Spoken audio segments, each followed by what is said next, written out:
पाठ 3 स्वस्थ नागरिकता। संध्या समय मीरा, राघव, जनेश और दीपक प्रतिदिन अपने अपने घर के मुख्य द्वार के समीप आ खड़े होते हैं। घर के भीतर इस समय थोड़ा उमस का प्रभाव होता है। ऐसे में बच्चों को यहाँ ताजगी और ठंडक का अनुभव होता है। चारों बच्चे बड़े प्रेम से बातें करते हैं, विभिन्न विषयों पर विचारों का आदान प्रदान करते हैं। वे सामाजिक समस्याओं पर भी प्रकाश डालते हैं।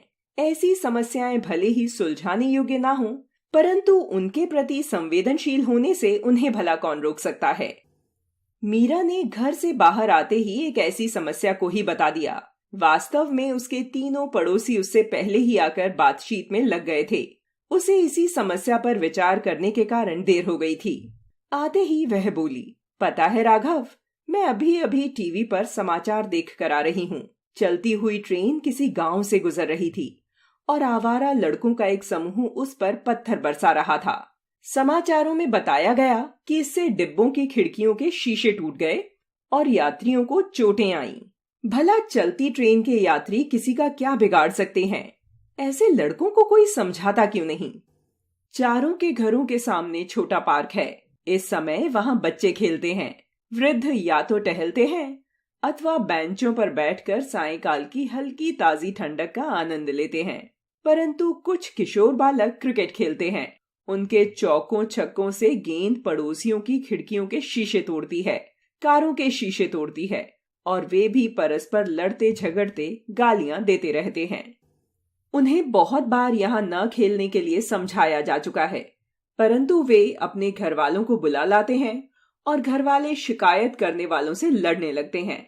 उन्हें समझाया गया है कि यह पार्क छोटा है और किशोरों के क्रिकेट खेलने के लिए उपयुक्त नहीं है। बच्चों, महिलाओं, वृद्धों को चोट लग सकती है, परंतु वे मानते ही नहीं। साथ ही अन्य कॉलोनियों, सोसाइटियों के किशोरों को भी खेलने के लिए बुलाते हैं। एक दिन सोसाइटी के अध्यक्ष ने पार्क में पानी भरवा दिया। बच्चों के माता पिता, बड़े बुजुर्गों को चाहिए कि वे उन सब का भी ख्याल करें जो इन बातों से पीड़ित हो सकते हैं। राघव बोला, सुनो, एक बार जब मैं मामा के गांव जा रहा था तो देखा कि बस में बैठा एक आदमी केला छीलकर छिलका सड़क पर फेंक रहा था। उन छिलकों पर जिस किसी का पांव पड़ता वही फिसल कर गिर जाता। यह देखकर अन्य लोग हंसने लगते, परंतु कोई भी उस आदमी को छिलके सड़क पर फेंकने से मना नहीं कर पा रहा था।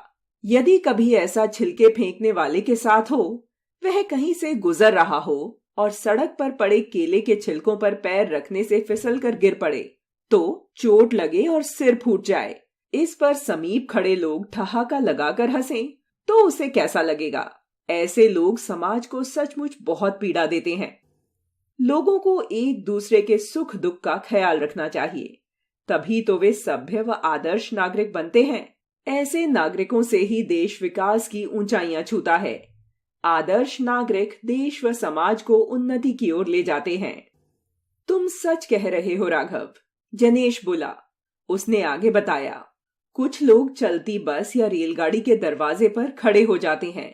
भीतर बैठने के लिए स्थान होता है, परंतु वे वहां जाकर नहीं बैठते। परिणाम क्या होता है कि चढ़ने वाले यात्री बड़ी कठिनाई से भीतर पहुंच पाते हैं। उनके पास सामान भी हो अथवा यात्री कमजोर हो या बीमार हो तो मुसीबत का कहना ही क्या। ऐसे लोगों को बार बार कहा जाता है कि भाई रास्ते से हट जाओ, इससे उन्हें भीतर जाने की जगह नहीं मिल पाती, परंतु वे बेशर्म बने ढिठाई से घूरने लगते हैं। ऐसे यात्री चलती बस या ट्रेन के दरवाजे पर खड़े होकर अपनी जान भी जोखिम में डालते हैं। कभी कभी तो ये गिर भी पड़ते हैं और चोट खाते हैं। अनेक बार ये प्राणों से भी हाथ धो बैठते हैं। इसी प्रकार बच्चे परस्पर वार्तालाप करते हुए सामाजिक चिंतन कर रहे थे कि मीरा को घर के भीतर से आवाज लगी। शायद भोजन तैयार हो गया। मम्मी मुझे बुला रही हैं, वह बोली। चलो ठीक है, अब सभी को चलना चाहिए, रात हो गई है, थोड़ी पढ़ाई भी करनी है। सभी बच्चे अपने अपने घर चले जाते हैं।